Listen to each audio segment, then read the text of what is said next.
There's no one like fans. That's why Sky Bet are giving you weekly free bets and boosts all season long. Check out this class offer below. Sky Bet for the fans. 18 plus terms and conditions apply. Be gamble aware. Ranking the top 10 current English players, so not just Premier League, and we're going to go through our list from 10 to 1. Based off talent, based off form, based off everything, I guess, because it's your current top 10 English players. Yep. Right. I'll kick us off. Number 10, Kobbie Mainoo. Based off talent, based off what he did for England in the last tournament, based off his last season for Manchester United. I know he's been injured this season, but I think when you consider potential, his ability, and everything else around it, I think I would put him in my top 10. What have you got? What have you got, Miles? I've got Watkins in 10. He's been unreal. Yeah, he's been unreal for the past couple of years. Obviously, other than number one striker, we're not going to mention him. He'll probably get mentioned later on. Watkins has stepped up when we needed him in the Euros. He's doing it for Aston Villa. He's in the Champions League now. Yeah, he's solidified now. I think there was a time it was a question mark over him. Can he do it for more than one season? He's looking like he's doing it. I think he can even go to another level other than Aston Villa. So yeah, Ollie Watkins is definitely top 10 now. I've started my list at the bottom with Jarrod Bowen.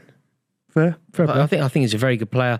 I was actually struggling between Jarrod Bowen and Marcus Rashford, but I've just seen so much more from Bowen lately. Oh yeah, recent. I think based off careers and everything, I think Marcus Rashford is in a 10. I just think based off, if you can then include current form and everything and all those kind of things into it, I think probably falls out. It's probably around 12, 13 for mine. But so I've gone Jarrod Bowen at 10. Number 9 for me, I've gone Phil Foden. Again, would usually be much higher in this list. Wow. But I think his current form has dragged him down. But I think based off everything he's done in his career, he has to be in this list. And I think based off pure talent alone, probably like top 3 English players for me. But again, he was quite poor in the last tournament for England. He's had a poor season for Man City. So he's dropped down the pecking order a bit for me, but he's still so good that he's in my top 10. Yeah, I've gone Anthony Gordon next. I think he's a brilliant player. He's actually somebody, like, I remember when he was at Everton, Chelsea were linked with signing him. And I just thought, this is ridiculous. I just didn't really get it. I didn't get what he was about. I didn't really see the football. Yeah, I didn't get it when he was linked with Liverpool. I didn't. Yeah. And he's been phenomenal. He's so good. He's so direct. Got a bit about him as well. Got a real edge. He gave an interview actually fairly recently when obviously he's got a slight issue with Evertonians. And when he was asked the best atmosphere he's ever played in, he said Liverpool. And you just like, you know exactly what you're doing there. Do you know, like there's a real edge to his character, no doubt. And I think, do you know what his brilliance this season has done? It's shown you quite how inept Gareth Southgate was in that England manager's job. You know, when we were crying out for somebody over that side, we were so lopsided, we were so reliant on Bukayo Saka. We had Kieran Trippier over there making the pitch small. And we had Anthony Gordon on the bench. And we didn't utilise him at all. And you look at what he's done this season. You look at the channel when imagine playing against him. Yeah. Runs a channel. I think he's an excellent player, and he would actually be in my starting lineup for England. We can actually move on because I have him in the exact same You've gone Gordon 9 as well. Yeah. Who have you gone 8 then, Miles? 8th, I've gone for Morgan Rogers. I just think that's a good shout. Yeah, what he's done this season is phenomenal. He's a box crashing midfielder. He's one of the best, not even just English players, but in the league in that position. Obviously, he could play on the wing as well. He's a great player. He's young. He's playing Champions League football. He's scoring goals in the Champions League. I'd love to see him in the England setup. Next season, I think he's going to have even a better season. He's so unfortunate, isn't he, that he plays in such a competitive position. Yeah. In his team as well. Yeah, absolutely. He's got Ramsey who can play there. Yeah, absolutely. He's got who else is Asensio who can play there. There's other players that could play in there as well. It's hard. It's very hard. No, he's a very good player. But he's always on the team sheet every week. No, good player. He's a very good player. In this position, I've gone Conor Gallagher. I think that people kind of... He's the forgotten Englishman. Yeah, people don't like, especially on football Twitter. I think managers love that kind of player. Like Diego Simeone, whose opinion is fairly relevant, loves him. Celebrates the running. Whereas on Twitter, if you do a lot of running, you're kind of seen as a negative. People use the word passion as like a negative word. It's a word that has negative connotations. I think passion and effort are good things in football, right? And Conor Gallagher has it in abundance, and he's scoring goals against Real Madrid for an Atletico Madrid team in the Champions League. He's having a good season over there. I think he will feature for quite a lot of England under Tuchel. Number 8 for me, still that guy, Danny Welbeck. Welbeck, really? That guy, go on, make a case for that guy. Leading Wilkes. line for Brighton. He's a very good player. He should have been in our World Cup squad, by the way. Experienced man up top, I think. You look at what, he's surrounded by a lot of younger players. He's had injury problems throughout his career. Brighton have had Evan Ferguson out with injury, like all these different players in their front position. And he just links that up so well, the likes of Pedro and stuff. There'd be nothing without Danny Welbeck. Yeah, he's quality, man. Danny Welbeck for me is he's up there in the league of top 10 strikers right now. Yeah, very, very good player, no doubt. Yeah. Who have you gone here, Miles? You've done his 8.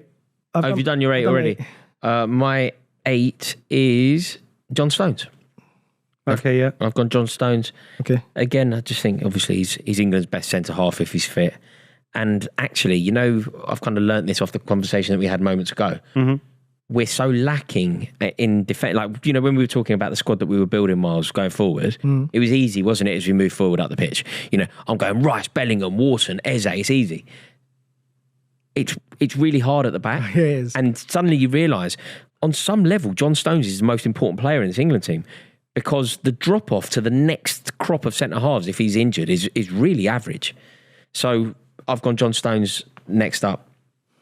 What about you, Adam?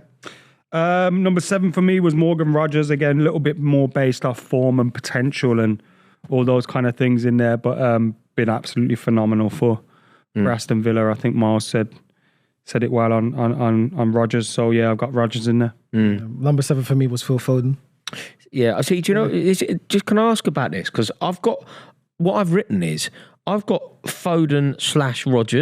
because Foden is a better player than Rogers, but Rogers is a better player at the moment than. Yeah. Do you know? Like I've done it. I've based it more on current form as well as we know how good they are. It's hard, isn't it, with Foden? Because basically Foden could easily be top 3 or not on the list. And I don't know where to put him, kind of thing. So that's why I put in and around 7th is, you're still I've got Foden, a good English player. We know that. But this season has dragged you down a bit for me. So yeah, Phil Foden. I'm the same. Weden. So yeah, 7 was Rogers for me. Okay. 7 Foden. Foden, yeah. Foden. I went Stones Foden. Okay.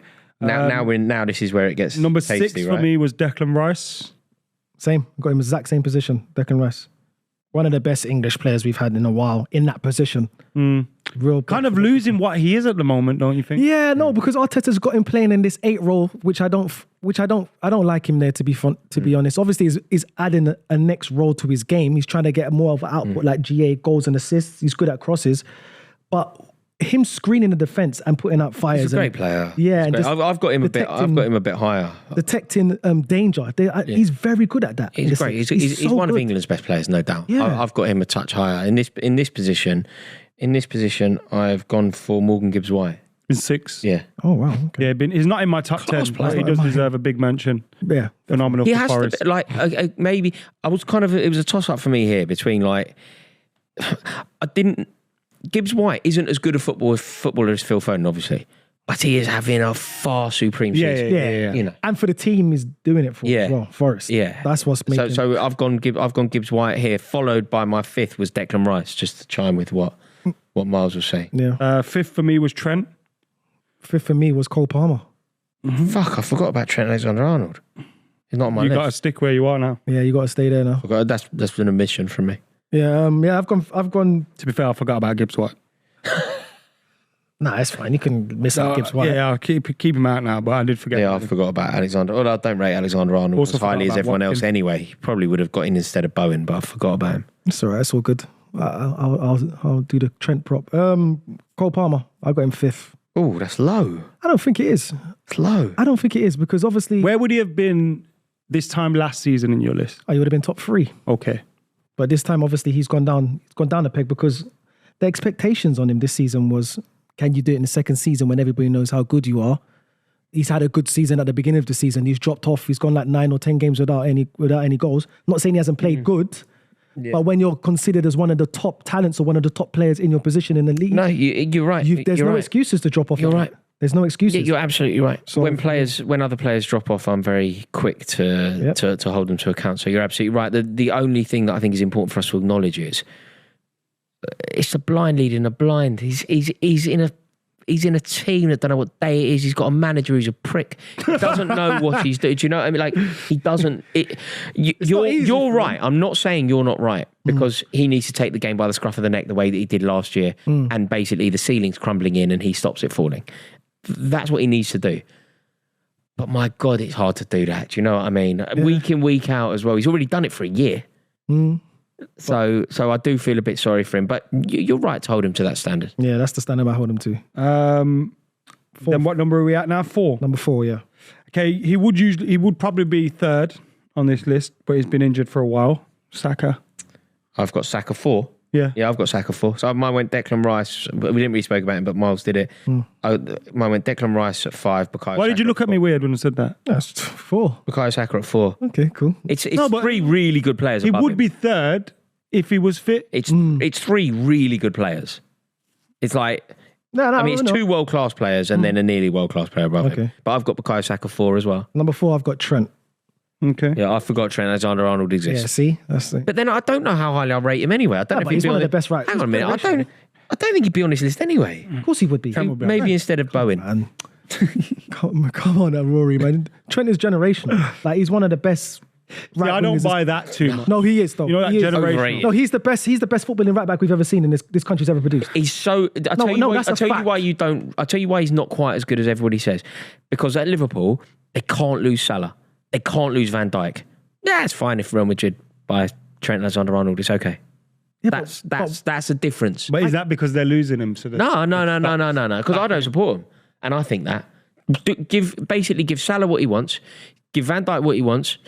Try and convince Alexander to stay, but if he leaves, you've got Bradley and it's fine. But I could arguably say that Trent is one of the main reasons that they're actually winning this league, because I think he's got over. One of the main reasons they didn't win a Champions League in Paris. I know that. Yeah, that's fine enough. But he's contributing for them to winning the league this season before his injury. I could even say that against the final against Newcastle. If he was there, one ball from Trent over the top to Salah, he's the difference maker. Yeah, that's true. He can do that. He's the best at that. I tell you, there's no doubt that Anthony Gordon would have cherished him playing as well. Salah would have wanted him on the pitch, but so would Gordon. Yeah, but there's one flaw. Obviously, he's defending for a defender. For a defender, yeah, of course, he's not the worst. Yeah. But what he gives you offensively, he's going to give you a goal on the other side. Yeah. Mate, it's your list. Yeah, so Trent on 4 for me.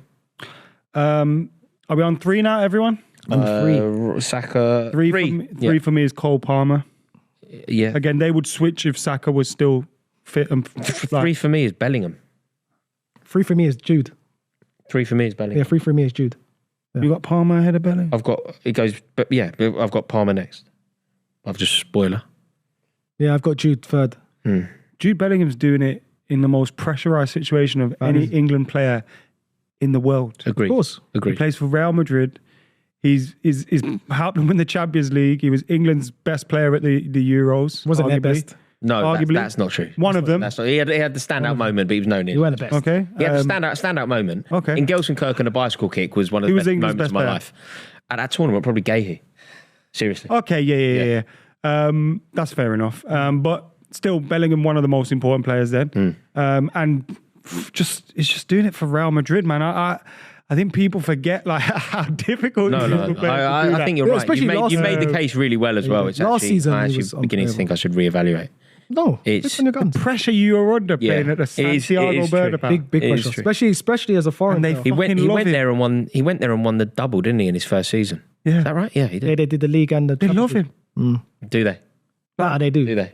Yeah, I'm often the Real Madrid fans love. Do they actually love him? Yeah, they don't love many people. They don't. No, it's weird, isn't it? Mate, they're not too bothered about Cristiano Ronaldo. Yeah, you think and about they love Jude Bellingham. Yeah, they like Jude. Yeah, crazy. No, I think you're probably right. But I went Cole Palmer second. You went Bukayo Saka second. Yeah, Bukayo Saka second. I mean, so we all agreed on number 1. I'd probably be biased and put Saka second too. And that's probably what I've done with Cole Palmer. Yeah. Well, obviously it's biased. There's a bit of bias in it, obviously, but the reason why I put Bukayo Saka second is because the level of consistency this boy has put out for the last 5 or 4 years of his career, and he's always the benchmark to a new player. Also, when we're doing like best English players, Bukayo Saka. In fact, Bukayo Saka could easily have been England's best player in that tournament. Could have easy, but even the tournament before that, even the tournament before that, he was arguably England's best player. He's got that position totally locked up. Big goals for England, big moments for England. He scored a great goal for us as well, didn't he, against Switzerland? Like Yeah, you could easily say Saka. Top 3, the best. It's the fact that he's injured Yeah. that makes it And slightly Adam, difficult at the moment. top 3 in the world in that position. Yeah. And have we all agreed on number one His then? face. He's trying to I'm trying to think who's the 3 in the. Okay. Salah's ahead Salah's of him. there. Yamal's Salah. ahead of him. Okay, then there's Saka. Is your Mao ahead of Saka? I Seriously? think so, yeah. Is he? I don't watch know enough what. Spanish It's football. know what? 50-50, but you're going... We've not seen a kid do what this kid's doing. Is you, like, You look, have to- people in the comments, it's will have to help me ridiculous out what here this because kid's doing. I only really watch Barcelona when they play in And we've got to Europe. remember, they both played in the Euros and guess No, whose team won it? Yeah, one was managed by Southgate, mate. Yeah, but- one had his hands tied behind his back. Yamal was. No, look, I not mad at basically Lamar. watch Barcelona when they play in Europe or they play Real Madrid. Yeah. So I don't know what Yamal's doing week in, Mate, week the other out. day they were 2-0 down against. Yeah, he was Is he? unplayable against Just- Atletico, yeah. Right. So, obviously, we've got Mo Salah, who's the best right winger I in the think world. Saka's better than Yamal. I Nah. do. Is not. It's not that I think it's a controversial, debate, but if It's someone says Yamal, I wouldn't be mad at it. But I think it's a debate. I personally think that I'll put Saka because of the consistency over the level of 5 years. years. I mean, But cool, you can have it. I'll give it to you. he's I'll put him top third. 3. Yeah. Saka's I've got no argument with like who's right wingers we're looking at right now. Fucking Anthony and Sancho. Who's but he's who's that right good. wing at Real Madrid? Rodrigo. Rodrigo. I think Is he's Saka better than Rodrigo? He's better than Rodrigo. Saka better than Rodrigo. Rodrigo's output is not better than Saka. Saka is consistent Is I'd Saka say better than Saka is, Rodrigo? yeah. at a bad Arsenal team at one point. So he's better than the current Real Madrid right winger. Pretty good. No, he's phenomenal. Saka could get into that Real Madrid I just team. think Do you reckon? what Yeah. we Mate, that's what bad news for you if that's true. No, but I think he can. No, but I if mean it's Yamal's doing is No, the Real Madrid team. You're getting to that. Saka no, could I get know, into Real Madrid. I'm just Oh, no, you can have it. I'm not going to fight you on the Yamal thing. I'm not going to fight you on that. Okay. So, So and obviously everyone Harry Kane. we've all looked at Kane. I didn't think you would do that. yeah, he's the best. He's ridiculous. He's the best. Do you know what he's done? Do you remember when Lewandowski was doing it all? When Kane was at Tottenham, better than Lewandowski. when Kane was at Tottenham and Lewandowski was at Bayern, I remember arguing. I remember doing it with Adi Oladipo. We were arguing. I was saying Kane's best in the world in his position, and Adi was going, "What Lewandowski is doing in the Bundesliga is unrivaled. It's unmatched. Nobody could do it." Kane's gone there and done it.